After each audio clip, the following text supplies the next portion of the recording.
आमच्याकडे आहे पाणीपुरी चॅलेंज. जिंकणाऱ्याला काय मिळणार आहे? जिंकणाऱ्याला 11,000 मिळणार आहे आणि 30च सेकंद आहे. कॅश का? हो कॅश. तर पाहूया कोण जिंकते. ओके चला करायची सुरुवात. हो चला.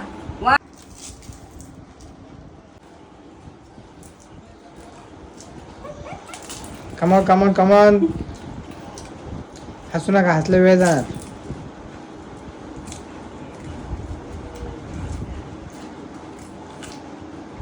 Come on come on come on.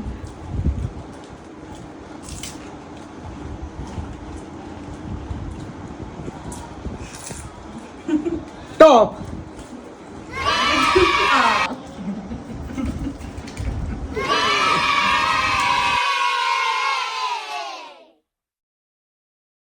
मी जिंकलेली आहे. 11,000 माझे. नाही